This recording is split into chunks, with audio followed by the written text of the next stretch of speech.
Now, the state coroner is someone who makes the world a safer place. He or she can investigate anything from industrial accidents to bushfires to a patient dying on an operating table. But there's one area they can't look at, and that's when a baby dies late in a pregnancy or during labour. Now, there's a campaign to change that, and Patrick Emmett has been finding out why. My wound will always be a little bit open because I've never had anyone come in and say, this is what happened to your daughter. You know, and I still replay those events every night. Last year, Myf Maywald lost her baby.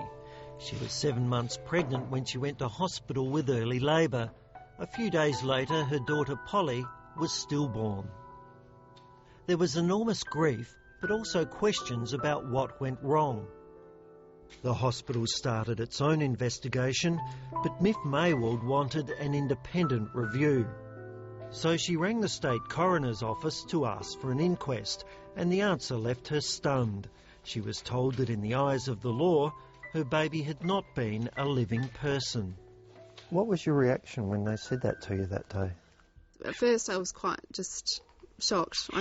I just didn't really understand.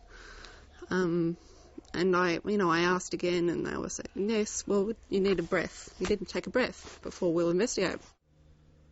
I couldn't really imagine why. For all intents and purposes, my child was a person to me, and her death was important, and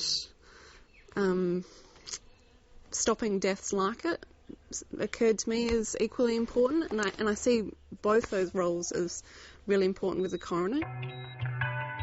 Under common law, a baby is not considered a person until it's completely removed from its mother's body and shown to be alive. The measure often used is whether the baby takes a breath.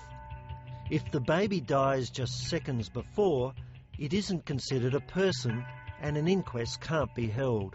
Here we haven't ever gotten past that idea that, you have to breathe in order to be a person. I think it's related to an archaic sense of personhood and a time when people expected deaths, particularly during birth and particularly with babies. The mother of baby Tate Spencer-Kosh was shielded by her supporters after the coroner ruled her child was born alive. It's an issue that hit the headlines recently in the case of Tate Spencer-Kosh, a baby who died during a home birth. Stand, please. Deputy Coroner Anthony Chappell took 4 days of evidence trying to decide if the baby was a person under law. In the end, he decided that signs of electrical activity in the baby's heart were proof it had been alive, so an inquest could be held. But he made this comment. For some time, academic writers and jurists have regarded the born alive rule as anachronistic. However, he went on to say that his finding in no way challenged that law, and it is a matter for Parliament to decide if it should be changed. And then, because it was in the news... Myf Maywald has already decided that should happen, and she's launched a petition calling for the coroner to be allowed to investigate the death of a baby 7 months into pregnancy.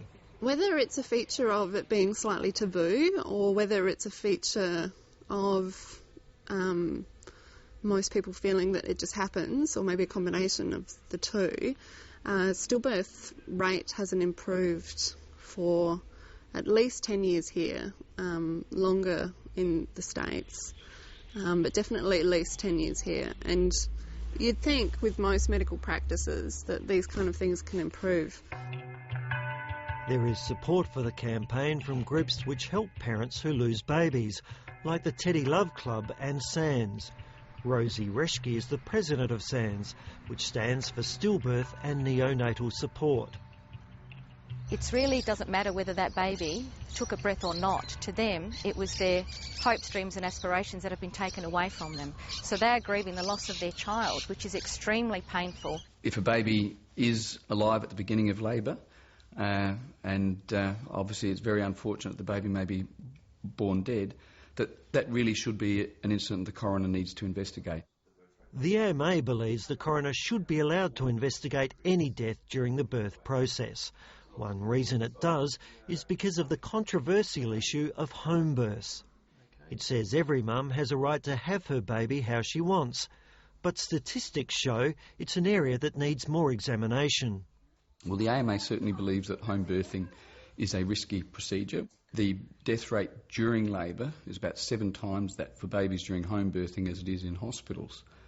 Now, we believe that obviously it needs informed consent for parents. Parents will, in some circumstances, choose to have a home birth.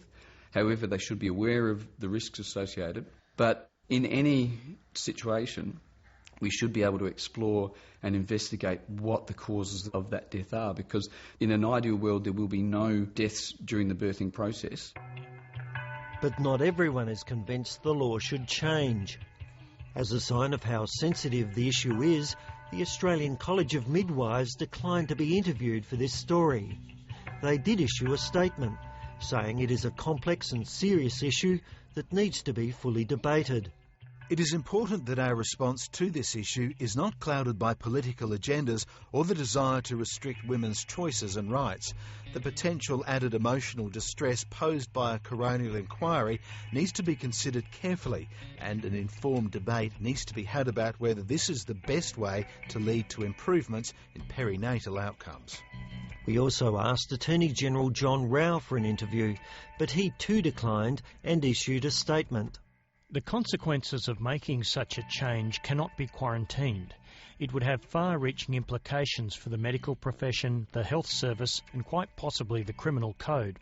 It would require careful consideration and lengthy consultation. The opposition agrees there are concerns, but it doesn't think they should block consideration of the issue.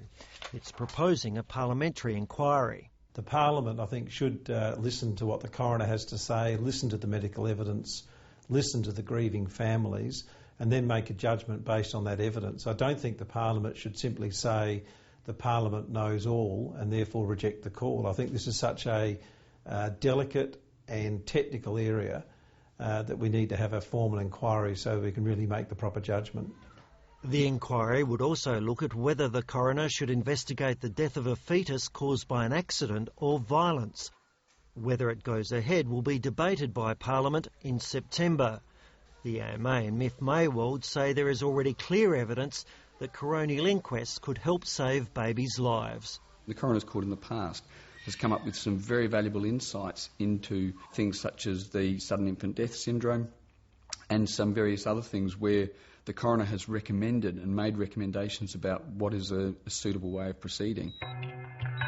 I think they have made a real impact in SIDS, for example. It's a similar scenario. I mean, these are both babies, but for this quirk of the law, these babies who, maybe but for 20 minutes are not defined as a person.